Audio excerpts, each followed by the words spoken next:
मँगोच्या सीझनमध्ये जर ही रेसिपी बनवली नाही तर काय बनवलं? तर आज मी तुम्हाला मँगो मस्तानी बनवून दाखवणार आहे. अगदी साधी आणि सोपी आहे आणि झटकन तयार होते आणि टेस्ट याची खूपच छान लागते. चला तर झटकन रेसिपी आपण पटकन कशी बनवायची ते पाहूयात. हाय हॅलो नमस्कार. आजच्या व्हिडिओमध्ये मी रेश्मा तुमचं खूप खूप मनापासून स्वागत करते. ही मँगो मस्तानी बनवण्यासाठी मी काही टिप्स शेअर केलेल्या आहेत, त्या नक्की फॉलो करा. तर सगळ्यात आधी मी इथे पिकलेले 2 आंबे घेतलेले आहेत. तुम्ही सुद्धा असेच पिकलेले आंबे घ्या, कारण हे आंबे गोड असतात. यावरती मी इथे साल काढून आधीच घेतलेली आहे.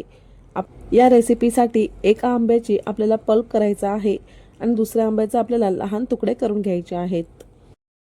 हे असे छोटे तुकडे बॉक्ससारखे करायचे आहेत, म्हणजे जेव्हा तुम्ही ड्रिंक सोबत खाल तेव्हा रेसिपी टेस्टी लागेल.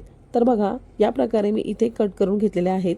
तर आता याच पद्धतीने मी इथे मोठे जे कट करून घेतलेले आंब्याचे तुकडे होते ते या मिक्सरच्या भांड्यामध्ये काढून घेत आहे आणि दोन्ही आंब्याचा जो आपले कोय बाठा जे तुम्ही काय बोलत असाल त्याचाही गाभा मी यामध्ये घालून घेतलेला आहे. आता यामध्येच त्यासोबत आपण 2 स्कूप व्हॅनिला आईस्क्रीम घालून घेणार आहोत. हवं असेल तर तुम्ही मँगो आईस्क्रीम घातलं तरीही चालेल. आणि आता मी यामध्ये 1 कप दूध घालून घेत आहे आणि यानंतर तुम्हाला याच्यामध्ये आवडीनुसार साखर घालायची असेल तर तुम्ही घालू शकता. तर इथे मी घेतलेला जो आंबा आहे तो गोड आहे, म्हणजे तो मी घेतलेला आंबा हापूस आहे, त्यामुळे मी इथे साखर घातलेली नाही. आणि आपल्या आईस्क्रीममध्ये पण साखर असते, यासाठी मला साखर घालायची अजिबात आवश्यकता लागत नाही आहे, त्यासाठी मी इथे नाही घातली.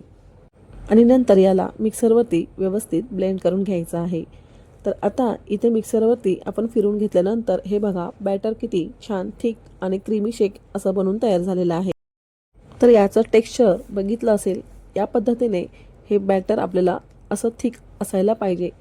आता या ग्लासमध्ये आधी आपण छोटे लहान कट केलेले तुकडे आंब्याचे आहेत ते आपण यामध्ये घालून घेऊयात.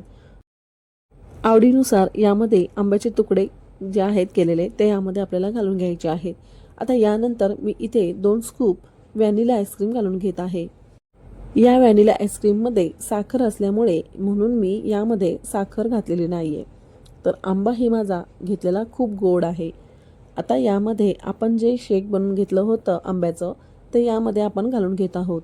सगळं घालायचं नाही, फक्त हाफ ग्लास होईल इतकं आपल्याला घालायचं आहे. आणि यानंतर आपण यामध्ये टुटी फ्रुटी घालून घेतली आहे. सोबतच यामध्ये मी इथे ड्रायफ्रूट्स घालून घेत आहे. तुम्हाला जे कोणते आवडीचे ड्रायफ्रूट्स आवडत असतील ते तुम्ही यामध्ये घालून घेऊ शकता. आणि आता परत यावरती मँगोचा लेअर घालायचा आहे. हे खूप मस्त लागतं जेव्हा तुम्ही ही मँगो मस्तानी खाल तेव्हा. आणि आता पुन्हा यावरती मँगो मिल्क आपण घालून घेऊयात. आता सोबतच यामध्ये 1 स्कूप व्हॅनिला आईस्क्रीम आणि आता आपण याला गार्निश करून घेणार आहोत. तर यासाठी इथे मी पुन्हा टुटी फ्रुटी यावरती घालून घेणार आहे.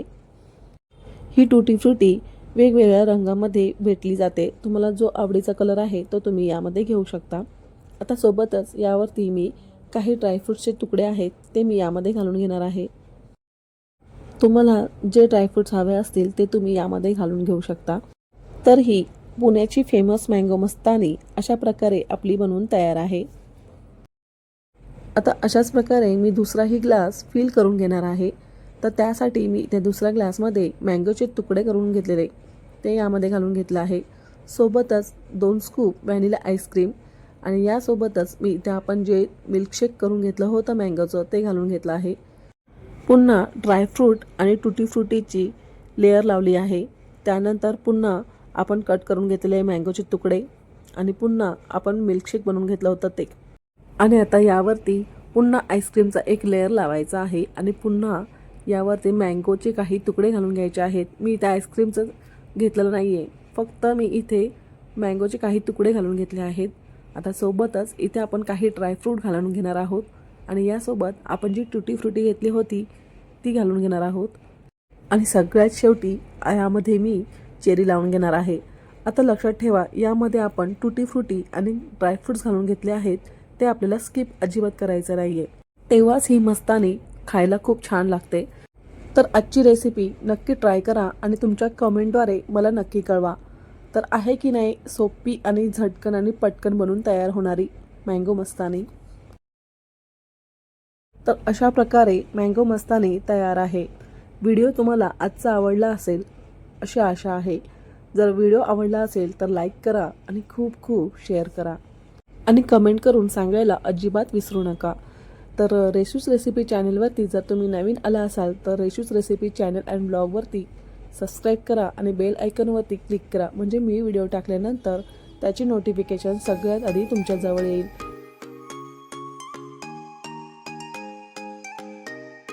तर भेटूयात अशा छान छान नवीन एका इंटरेस्टिंग अशा रेसिपीसोबत. Bye bye.